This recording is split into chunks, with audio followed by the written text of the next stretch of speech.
Apéro spécial Celtics. Le vert. La couleur de l'espoir. Ah oui. Il n'y a pas que qui jouent en vert. Mais parmi ceux qui ont de l'espoir, il y a les Celtics cette année. Et si on parlait de Boston? Ah, vous avez vu cette miniature et vous vous êtes dit, oh non, ils vont pas nous refaire le truc comme. Bah, c'est vrai qu'on parle pas beaucoup des Celtics dans l'ensemble. Pas tant que ça en fait. Pour non. moi, si oui. C'est vrai qu'on a tendance à prendre un peu pour acquis. Et c'est justement sur cette base que je proposais de faire un apéro avec Alex et qu'on en discutait sur nos amis les Celtics. Remettons le contexte comme d'hab. On espère que vous allez bien et que vous soyez fan de Boston ou simple observateur. Parlons de cette équipe des Celtics qui, au moment où on parle, est leader de la conférence Est. Leader de tout. Leader de la conférence Est, leader de la NBA. Et je partais du postulat suivant. Meilleur bilan de NBA, meilleur bilan de la conférence Est. Attaque, défense, top 3. On va rentrer dans les stats. Top 1 même. Attaque top 1, défense top 3.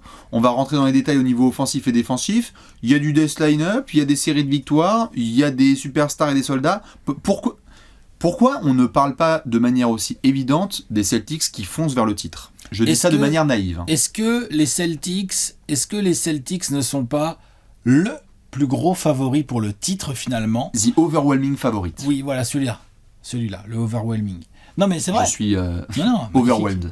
Mais quand tu regardes en tout cas ce qui est en train de se passer sur cette régulière et que tu te dis que quand même, dans une grande majorité des cas, les équipes qui ont bien cartonné en régulière, salut les Nuggets, salut les Bucks. Ah, tu vois, genre toutes ces équipes là qui ont été championnes il n'y a pas si longtemps que ça, elles avaient fait des superbes régulières. Elles n'étaient pas forcément premiers, ils dominaient peut-être pas autant statistiquement comme les Celtics dominent aujourd'hui, mais on sait que c'est un indicateur très important. Il y a plein de questions à se poser. Il y en a une, je ne sais pas si tu veux y répondre maintenant, mais qui est vraiment plus favori que les Celtics si tant est qu'il y ait quelqu'un? Les Nuggets parce qu'ils ont l'expérience, le back-to-back, tout ça là. En fait, c'est ça la question qui est ouverte. Et je suis content que tu poses la question, c'est que de base, pour même partager ma foi les coulisses de nos réflexions d'apéro, moi je parlais avec toi, je me disais attends, on peut faire un apéro sur Boston, et tu me disais mais on peut faire aussi peut-être une course un peu plus ouverte sur qui est le favori pour le titre. Et en fait, c'est ça qui est assez extraordinaire, c'est que Boston coche des cases dont on parle tous les ans. Tous les ans, on est là, il faut de la défense, du match. Grosse défense, grosse attaque. De l'expérience, des En machins. plus, à la deadline, là, on avait un peu peur, le banc et tout. Là, à la deadline, ils ont rajouté des petits choix malins. Alors, on va pas les juger tout de suite parce qu'on n'a pas de recul. Ils ont pas pu jouer, mais tu peux potentiellement avoir ton noyau de 8, là, qui va faire les playoffs. Donc, tout à fait. Peut-être que tu l'as. Il y a ton 5 majeur, en tout cas. Tout à fait. Il y a quelques semaines, on a fait un apéro. Et si les Clippers étaient favoris pour le titre, parce qu'on a vu la machine Los Angeles. Du coup, ils ont un petit coup de mou. Du coup, ça peut arriver petit coup de mou là, hein. Ouais. Oh, si. Oui, allez, ça arrive. Ils n'ont pas été autant bons qu'ils les contre maintenant. Détroit, ils s'en sortent ultra bien, ils n'ont pas été bons. Ils viennent de se faire tabasser par les Wolves. Ils ont un petit coup de mou. Après, ça ne veut pas dire qu'ils sont plus dans la course derrière, hein, mais ils ont un petit coup de mou. Tout à fait. Et il y en a peut-être aussi qui ont des coups de mou parce que la pause du All-Star Weekend arrive et qu'on sait que pour certains, c'est un petit peu le moment de bronzette et de recharger les batteries. Mais oui, quand tu me poses la question, j'ai envie de dire qui est plus favori. Moi, depuis le début de saison, je trouve que c'est une équipe qui est, entre guillemets, cheatée sur le papier. On a vu le transfert de Porzingis. On a vu le transfert de Jrue Holiday. On a regardé le 5 majeur et on était dans les 30 premiers en 30 jours en train de se dire, mais attends. Derrick White, il joue à un niveau, là. On était là, genre, Jrue Holiday, Derrick White, Tatum plus Brown. Et si Porzingis, ça tient, il nous fait une saison. Et non seulement ça tient physiquement, mais en plus, c'est de la belle ouvrage, cette saison. Très belle saison. Hein. Tout à fait. Donc, quelque part, j'ai l'impression que ce qui joue contre Boston, c'est son historique récent en play-off où, super les gars, on sait qu'on va vous retrouver dans le dernier carré, mais on vous a jamais vraiment vu aller jusqu'au bout du délire. On n'y croit pas. On croit que vous êtes un peu soft, et si on vous met un peu de la pression, vous allez craquer. CF, le Miami Heat l'année dernière. CF Miami, tout à fait, et même précédemment. C'est-à-dire que Boston se retrouve très souvent dans le dernier carré. Dans la bulle, ils sont là, et c'est le Heat de Adebayo, Iguodala. Ils sont en finale. L'année d'avant. L'année dernière, ils se font fumer en finale de conf par Miami, et l'année d'avant, ils sont en finale NBA. Et ils se font avoir par les Warriors. Donc en fait, des équipes qui ont été en finale de conférence et finale NBA et qui n'ont pas été jusqu'au bout, suivez mon regard Utah, il y en a 2-3 dans l'histoire comme ça. Des excellentes franchises, hein, des groupes qui sont allés très très loin, mais ils n'ont jamais jamais été jusqu'à la bague. Ils sont en finale de conf. Ah oui, tu parles de Malone Le Jazz de Malone et Stockton, ah, pardon. Oui, pardon, Excuse-moi. ok. Non, j'avoue. Excuse-moi. Mark Cannon et Clarkson. Non, mais moi j'étais sur Donovan Mitchell, Royce O'Neal et Rudy Gobert, quoi. Non, tout à fait. Non, que je précise bien, dans l'histoire de la NBA, il y a eu des franchises qui ont eu des raté le coche. Qui ont eu des équipes légendaires, mais qui ont raté le coche. Et pourtant, Sonics. Exactement. Et pourtant, c'est pas faute d'avoir été les Blazers de Drexler, les Knicks, d'avoir été en finale de conférence et en finale NBA, mais de ne pas finir le job. J'ai l'impression que là, quand on a fait les 30 previews, on a vu Brad Stevens dire « Bon, maintenant, ça suffit les conneries. Hein. Au revoir Marcus Smart, désolé, mais on va récupérer Porzingis, on va récupérer Jrue Holiday, on va avoir un 5 de malade mental, peut-être un peu moins de banc, encore que Peyton Pritchard fait sa saison et que t'as des garçons qui font le boulot. Non, mais Horford, c'est un joueur qui, quand il sort du banc, est capable de faire du boulot. Mais là, le fait d'avoir ajouté Tillman et d'avoir ajouté un peu de Jaden Springer, ça étoffe un peu le banc. Tout à fait. On va voir ce que ça donne maintenant. On a démarré tout de suite dans le vif du sujet avec la question que tu me posais. On peut faire un petit point statistique Bah ouais, pour entrer. Voilà. Non, mais ils sont premiers au rating offensif. Ils sont troisième au defensive rating. Ils sont premiers à ce qu'on appelle le net rating, c'est-à-dire la différence entre ton rating offensif et ton rating défensif. C'est une stat qui est pas si inintéressante que ça te permet de voir un peu si tu as de la marge. C'est-à-dire le jour où Boston défend moins bien, en fait, si les 3 points continuent de rentrer, ils peuvent gagner quand même. Tout à fait. Notamment à 3 points, où nous avons une équipe qui a le plus gros volume à 3 points de la ligue. C'est-à-dire c'est l'équipe qui prend le plus de tirs à 3 points de la ligue. Ah, peu de choses.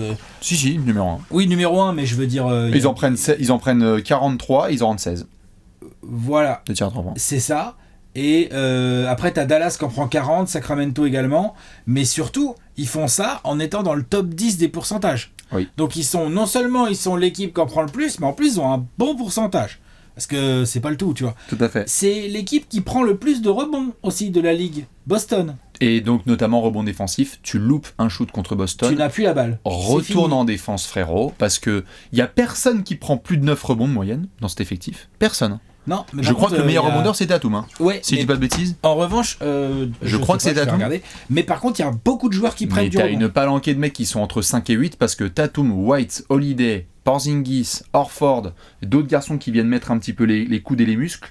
Évidemment, Jaylen Brown et Tatum. Ouais, mais les Oyzer et tout, ça vient se battre. Luke Cornett quand il est sur le terrain, même les peu de minutes qu'il a là, comment il s'appelle le Neemias Queta. Oui, voilà lui. Qui maintenant va sortir de la rotation. Voilà, probablement, ouais.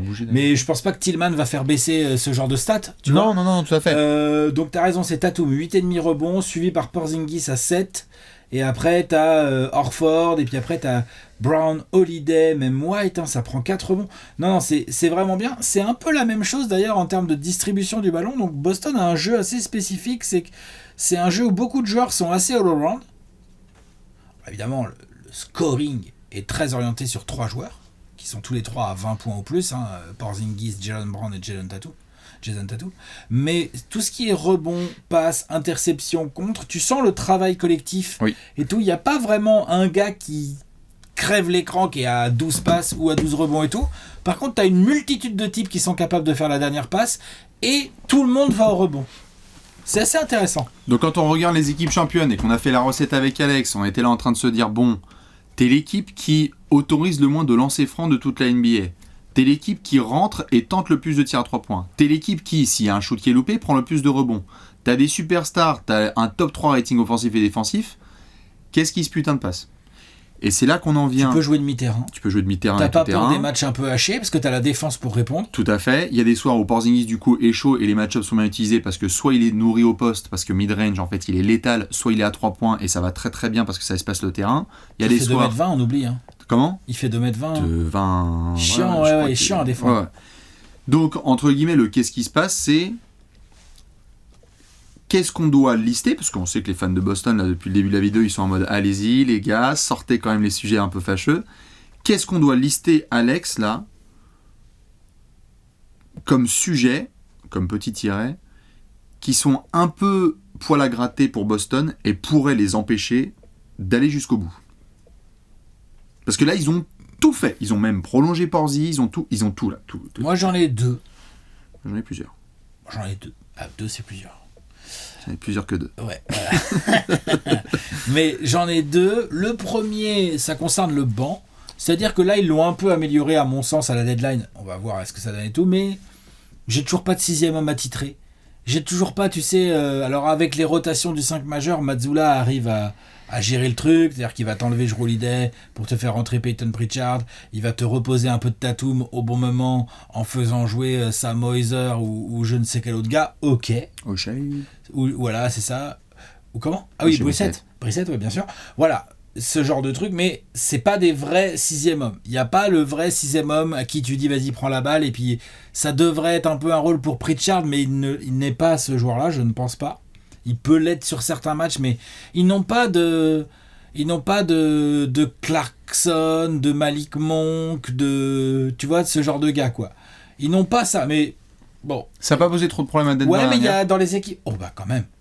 T'es dur. Bruce Brown, c'était un putain de sixième homme. Oui, c'est un putain de sixième homme, mais je veux dire, c'était pas un go-to scorer à la Jordan. Ou alors, j'ai pas compris comment tu le définissais. Pas go-to scorer forcément, mais le mec qui, quand il sort du banc, tu sais exactement ce qu'il va faire, et il est capable de le faire, de mettre du punch. J'ai l'impression que tu parlais de scoring, c'est pour ça. Pas que, c'est-à-dire que pour Clarkson, c'est du scoring, pour Monk, il y a du scoring et de la création. Il y a beaucoup de fois où les Kings, cette année les Kings, voilà, c'est parfois plus compliqué que d'autres et tout, mais il y a beaucoup de fois où Malik Monk rentre et en fait ça fluidifie le jeu. J'aurais jamais cru que j'aurais dit ça, mais la vérité c'est ça. Et donc ça, je pense que Boston, à mon avis, Boston n'a pas ce joueur, a d'autres moyens de répondre à ce besoin, mais n'a pas ce joueur. Ça peut lui jouer des tours dans certaines séries où c'est bien pratique d'avoir le Malik Monk game, le Bruce Brown game. Là, ça va être qui ? Ça va être le Peyton Pritchard game. Non, mais je pense que leur 5 majeur est tellement puissant qu'en fait, ce sera le Porzingis game ou le Jrue Holiday game ou le Derrick White, ce qui fait qu'en fait, c'est pas un Tatum ou un Brown, quoi. Bah, c'est ce qu'il faut leur souhaiter. Oui. Donc ça, c'est mon premier point. Et mon deuxième point, c'est tout aussi fort qu'ils soient statistiquement et ils dominent et tout, ils ont des trous d'air encore. On les voit. Il y a des baisses de concentration. Ça, c'est ouf. Il y a des petites histoires de c'est pas discipliné tout d'un coup. L'année dernière, on en avait déjà parlé, toi et moi, juste après la série contre les Hawks. Dès la première série, tu te rappelles, où ils menaient 2-0, ou je sais plus. Ouais, 2-0. Ils menaient large, ils dominaient les Hawks. On avait l'impression que les Hawks, qu'ils avaient plus de plumes, quoi, tu vois. Et puis, les Hawks, ils se sont un peu accrochés dans la série et Boston les a laissés s'accrocher dans la série.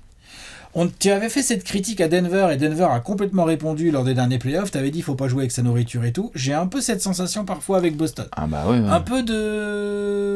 Un peu de comment dire, d'indiscipline, de condescendance vis-à-vis de l'adversaire et des matchs. Bon, en régulière, sur 82 matchs, on peut parfois le comprendre. Il y a beaucoup de matchs qui s'enchaînent. Il y a des équipes qui lâchent carrément des matchs et tout. Mais c'est un trait qui peut leur jouer des sacrés tours en playoff. Je suis d'accord. Surtout que l'Est, là... je veux dire, ok, l'Ouest me paraît beaucoup plus dense, mais enfin, l'Est ne va pas non plus être une balade. Non, du tout. Les Cavs, les Bucks, le Heat, les Sixers, avoir l'état de santé d'Embiid le moment venu. Bah surtout si les Knicks, oui, bien sûr. Un paquet d'équipes qui peuvent être chiantes à jouer. Tout à fait, surtout si tu as cette attitude un peu parfois, comme tu disais, entre de la condescendance et de l'indiscipline. Tout à fait, il faut pas le faire, il y en a qui vont se nourrir de ça. Je te rejoins sur tes 2 points. Et tu vas en ajouter 4. Je vais en rajouter 13. Non, évidemment, juste pour compléter ce que tu disais, on l'a vu là sur un match récent là, à Miami notamment, où Miami n'avait ni Jimmy Butler, Terry Rozier qui se blesse, Josh Richardson et tout. Et Tatum et Brown en leader, on s'était demandé ce que ça allait donner avec le départ de Marcus Smart en tant que âme vraiment des Celtics, et on voulait voir ce que ça allait donner. Un Boyer aussi, ouais. Tout à fait. Marcus Smart était un des déclencheurs, Ime Udoka, de Players Meeting. Brown, Tatum, arrêtez de croire que la vie c'est un showcase de Chris Brown. C'est pas des go-to moves qu'il faut faire pour essayer de remplir YouTube. Il faut jouer intelligemment, faire bouger le ballon et appuyer là où ça fait mal. Et parfois, Tatum et Brown me donnent le sentiment de retourner dans l'heure. Ce move va être plus beau que efficace. C'est de l'indiscipline dont tu parles. Boston parfois a des money time où je regarde ça et je me dis mais ce n'est pas possible. Et 2, Joe Mazzulla ne me rassure pas complètement sur des choix qu'il va pouvoir faire là-dessus ou de la pointe qu'il va avoir sur son groupe. C'est pas personnel contre lui, mais c'est. Si, c'est personnel. Mais c'est très personnel. Non mais. T'as le droit, ça peut arriver. Mais c'est juste que Mazzulla parfois me fait peur. Il peut se faire out-coacher par des gens. Il peut se faire out-coacher par des gens en play-off. Genre qui ? Genre Thibodeau ? Parce qu'attention, les coachs en face, c'est Thibodeau, Bickerstaff, Doc Rivers. Bravo pour le titre. Tu peux croiser du Rick Carlisle. Mais bon, les Pacers me paraissent quand même avoir un effectif assez nettement en dessous. Tu peux croiser Nick Nurse. Alors Nick Nurse, on verra s'il a Embiid ou pas. Non, bien sûr. Mais je peux te dire que, comme on le sait bien, Boston, rien qu'à regarder leur plafond, ce qu'ils visent, c'est pas les finales de conférence ou le deuxième tour. Non, c'est d'aller de l'autre côté. Bague, là. Et si demain tu as Tyronn Lue versus Joe Mazzulla, j'ai un problème. Ouais. Si. Bon, c'est moi. C'est pas l'exemple numéro 1 que j'aurais pris, mais... Il y en a pas 157, mais en même temps, moi, c'est une potentielle match-up qui, oui, ou même si tu recroises potentiellement du Eric Spoelstra. Je pense qu'il va y avoir des match-ups comme ça où Mazzulla ne me rassure pas. Ouais, non, mais attends, c'est comme ça. Ça, ça là-dessus, je te suis. Hein. Ça, c'est je réfléchis juste en termes de qui il risque de croiser. Au-delà du personnel pur, c'est aussi le contexte au sein même de la série. C'est-à-dire que tu peux prendre homme par homme, mais après on sait que dans des séries de playoffs, il y a toujours des éléments qui viennent à l'encontre d'eux. Tu vas avoir une suspension, une blessure. Et à ce moment-là, plus qu'une question tactique, c'est une question d'ajustement. Et je trouve que Mazzulla a fait des choses positives. Notamment, il n'y a pas grand-chose à dire sur l'intégration de Porzingis. Oh, il n'y a rien à dire, même. Il n'y a rien à dire, c'est vachement bien. Et l'utilisation de Jrue Holiday aussi, très bien. Super, parfait, tout le monde s'entend parfaitement. Et Jaylen Brown, dont pourtant la production a dû baisser, n'est pas un sujet puisque l'équipe caracole et qu'il a trouvé Cookies and Cream, sa connexion avec Porzingis, etc. Parfois, il énerve aussi. Et Jaylen Brown énerve parfois, tout à fait. D'accord. Moi, ce qui va un peu m'inquiéter dans la continuité de cette indiscipline, c'est que c'est une équipe qui est très très amoureuse de son shoot à 3 points. Et du coup, c'est une équipe qui ne va pas trop provoquer du lancer et aller au cercle. L'agressivité. Tatum, Porzingis, ce sont des joueurs. Derek White non plus. Pas trop. Même Jrue Holiday un peu. C'est Brown qui est le plus... En gros, Jaylen Brown est le gars qui souvent va aller au mastic. Tatum peut le faire aussi, mais on est sur une équipe qui est beaucoup sur du à distance, mi-distance. Et Denver nous l'a montré l'année dernière. Steph et les dingos qui sont allés évidemment jusqu'au titre de Golden State aussi, les Lakers précédemment, toutes les équipes, Giannis et les Bucks, toutes les équipes récentes qui sont allées jusqu'au titre, il y a un moment où, si ça ne rentre pas, est-ce que tu continues à appuyer comme un bourrin sur le même bouton ? Et donc, est-ce que tu cherches la bonne passe, les Houston, Ariza, Harden, est-ce que tu cherches à aller au cercle ? Exactement. Est-ce que tu vas perdre et tu vas dire, c'est la loi du basket, les shoots ne sont pas rentrés. Tu peux pas dire ça si t'es Mazzulla et si t'es les Celtics. Tu pourras pas dire désolé, on a loupé cette série parce qu'on a été maladroit au tir. Vu la qualité de talent et de joueurs que tu as, il faut que tu sois capable de dire à un moment big bully ball, I want some nasty un peu à la Pop et d'autres franchises comme ça. Et on rentre dans ta. Je sais pas ce que tu en penses, mais j'ai l'impression qu'ils sont un peu extérieurs. Le principal axe dont Boston doit se méfier dans sa quête de titre. D'ailleurs, on le voit bien, tous les favoris ont tous un petit talon d'Achille, quoi. Là, récemment, je me suis un petit peu dans cet apéro, j'ai un peu dit oui, ils ont un coup de mou, les Clippers et tout. Il y a quand même une tendance assez claire. Boston, il y a des matchs où ils laissent un peu filer, ils ont du mal à être agressifs, à être disciplinés et agressifs comme il faut. C'est un peu leur petit talon d'Achille. Les Clippers, on voit bien qu'ils galèrent contre les équipes qui leur mettent de la taille. Denver, Minnesota, Los Angeles, Lakers. On les a vus galérer contre les Pélicans. On oublie tout le temps que les Pélicans, non seulement ils sont grands, mais en plus ils sont athlétiques. Grands et athlétiques, les Clippers n'aiment pas. Je pense que dans le même genre de délire, les Celtics pourraient connaître des difficultés face à des équipes qui vont leur rentrer dedans, qui vont jouer agressif, genre Miami, genre les Knicks. Tu vois, qui vont jouer physique avec un Brunson qui va venir, un Randle pas blessé, qui va bully un peu tout ça et tout, qui va les saouler en fait, tu vois. Alors Randle n'a pas que des qualités, hein, mais par contre s'il en a bien une, c'est que lui en attaque, il sait aussi aller chercher, passer l'épaule et tout, tu vois. Et ça, effectivement, la raquette Tatum Porzingis, comment elle réagit face à ça, c'est une vraie question. Elle défend bien, elle défend intelligemment, mais je rejoins ton point, si à un moment donné, il y a des matchs qui doivent se gagner les mains dans le cambouis, aller chercher les lancers parce que les tirs rentrent pas, aller arracher des ballons au sol et tout, comme on a vu avec Marcus Smart précédemment. Oui, on va compter sur Derek White et Jrue Holiday, mais comme on a vu, pardon, t'allais dire. Comme on sait que par exemple, à Milwaukee, il y a des mecs qui vont s'y coller, qui vont faire ça. Oui. On sait qu'Yanis va vouloir aller chercher des lancers. On sait que des titres comme Connaughton ou Bobby Portis ou même Robin Lopez et tout, ça va pas hésiter du tout. Oui, on va mettre la tête là où il y a les pieds. Voilà.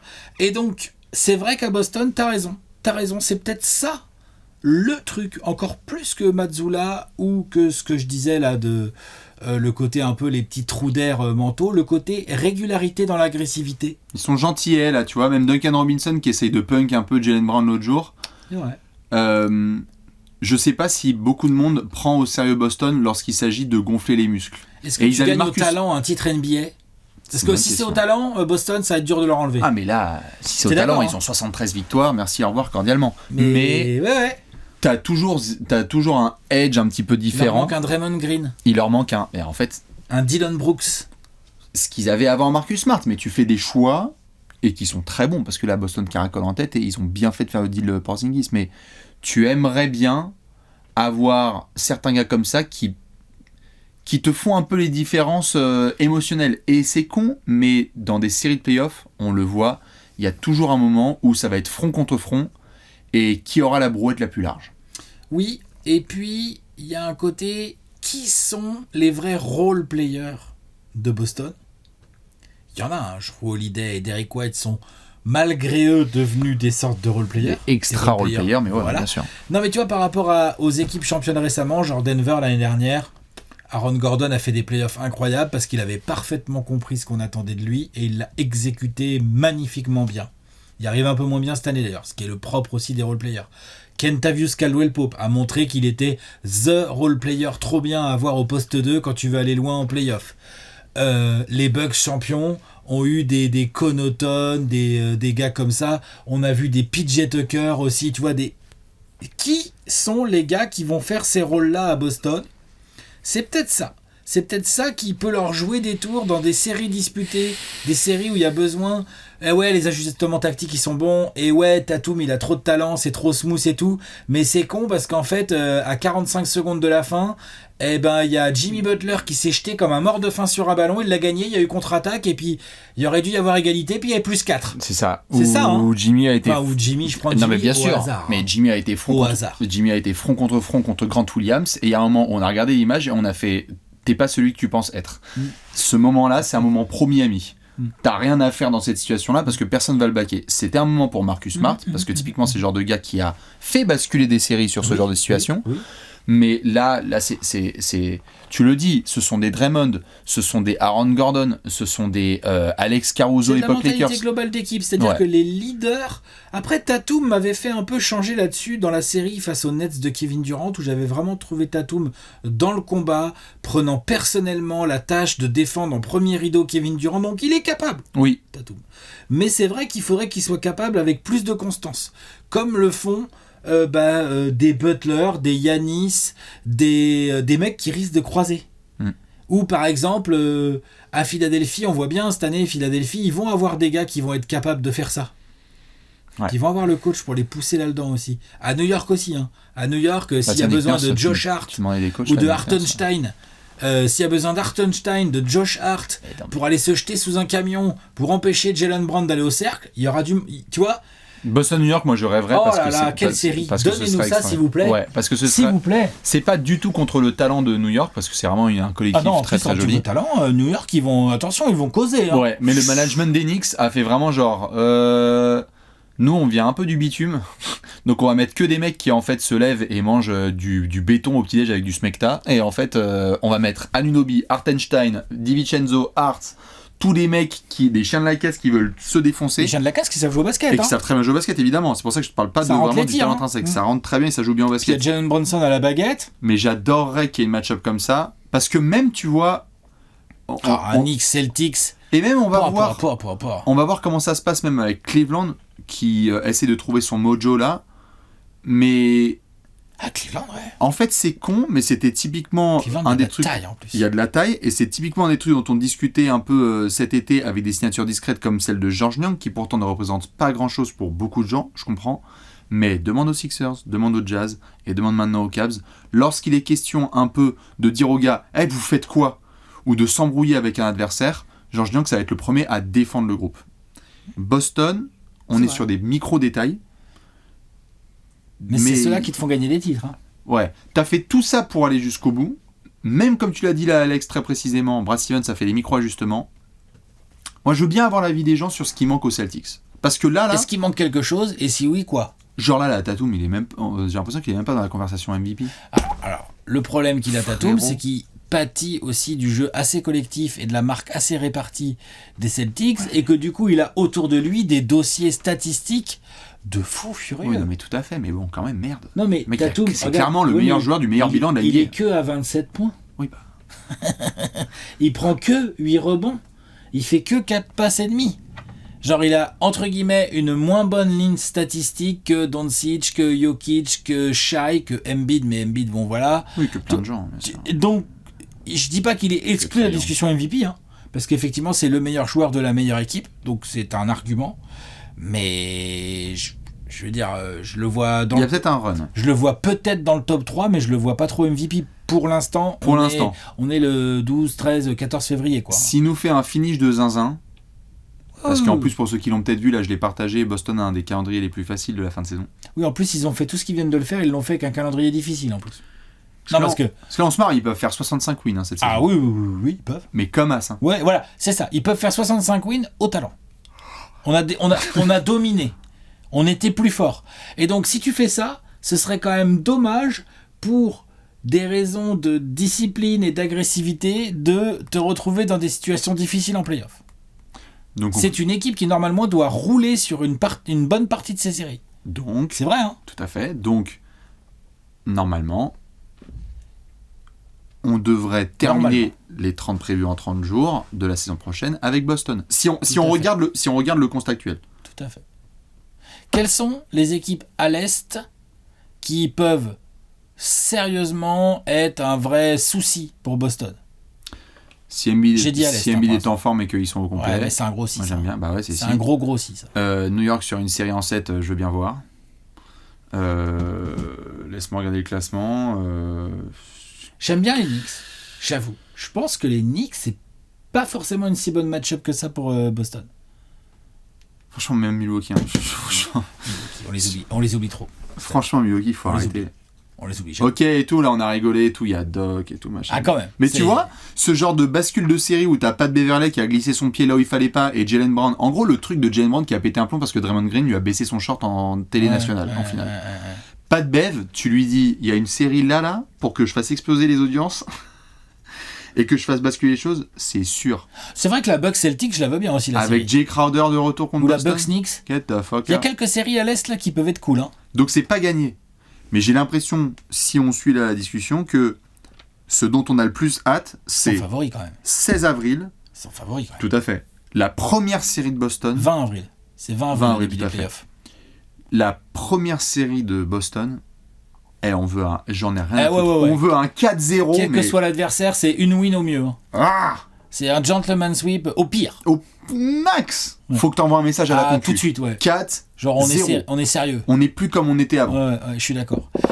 Et à l'Ouest, c'est si tant est que Boston puisse aller en finale NBA. Ah, il y a du monde. Hein. Là, il y a vraiment du monde qui peuvent regarder Boston et faire Clippers, ils sont talentueux, mais tu sais quoi, on va bien les faire chier. Clippers, je suis saoulé. Denver, c'est un problème. Clippers, je suis saoulé. Je sais que c'est peut-être du disrespect pour certains, mais franchement, je veux bien voir toute une série, même avec les Lakers ou le Thunder. Après, c'est du wishful thinking, hein, mais même du Lakers, hein, honnêtement, sur une série en 7. Hein. Après, les Lakers, faut quand même qu'ils arrivent jusque-là, quoi. J'arrive jusque-là. Mais si demain tu me disais, t'as LeBron et moi, je pense AD. que Phoenix peut les gêner aussi, hein, mais en tout talent. À fait. Tu vois, parce qu'au talent, là, on aurait une bataille au talent. Ah, bah, qui rentre bien ses mid-range. Oh là là. Oh non, laisse-moi shooter. Attends. Oh non, pas de lancer. Je vais mettre mon jumper, bouge pas. Quel match terminé en 2h15. Ah bah ouais, ah bah là c'est cool hein. 24 lancés, nouveau record. 1h40 hein, les mecs. En combiné les 24 1h40. lancés. Ouais. Oh là là. Rebond, attaque. Il y a pas de rebond, Tout rentre. De la ficelle, pas de bruit. Hop, des bruits de ficelle. Suns Celtics là. Non, moi je vois pas du tout les Suns sortir de l'Ouest pour l'instant en tout cas. C'est pour ça, non, je disais ça parmi les équipes qui de manière réaliste peuvent se pointer en play-off et dire nous on va sortir de l'Ouest. Minnesota ça sort parce que Minnesota c'est un problème évidemment pour Boston. Pour certains je vais troller par rapport aux Lakers. Juste moi c'était un symbole même et je sais encore une fois que ce n'est qu'un match de série régulière mais c'était un symbole même quand on était en déplacement avec Ben à New York pendant un voyage trash talk et qu'on avait des copains Celtics France qui étaient notamment en déplacement au TD Garden. Le fait que l'équipe B des Lakers là enfin B C enfin bref D il n'y a pas Anthony Davis, il n'y a pas LeBron. Tu te ramènes au TD Garden, les Celtics sont là, Austin et tu Reeves te fais rouler dessus par Vanderbilt et Austin Reeves. Ça, C'est pas bien. c'est un symbole même de Jamais. vous êtes pas sérieux. Non. Et quand on a vu ça, j'avoue, on s'est dit genre, attention, si vous êtes pas capable, tu peux avoir des trous. En régulière, attention, ça arrive. Tu peux avoir des trous. Mais si derrière, c'est encore une fois 2 semaines après pour que l'équipe F de Miami te tienne jusqu'au buzzer, en fait, t'envoies le même message aux adversaires. C'est si vous nous poussez un peu. On sait pas trop quoi faire. Du coup, ils vont tous avoir envie de pousser. Donc on va être encore sur les séries en 7, on verra. Ok. Les fans de Boston, dites-nous Donc ce ils que vous sont en pensez. favoris. Ils font la plus grosse oui. régulière de la ligue pour l'instant et franchement, ils sont bien partis pour que ça continue. Ils vont faire une meilleure régulière Le que les talent, ils Celtics sont de là. 2008. Le 5 majeur est fou. Maintenant, on émet des doutes quant à la capacité à avoir le titre. To be continued. Il y a une grosse fin de saison régulière à nous envoyer côté Beantown dans le Massachusetts. Dites-nous ce que vous en pensez. On se retrouve bientôt pour suivre le parcours des Celtics en Ciao. playoff. Ciao, ciao.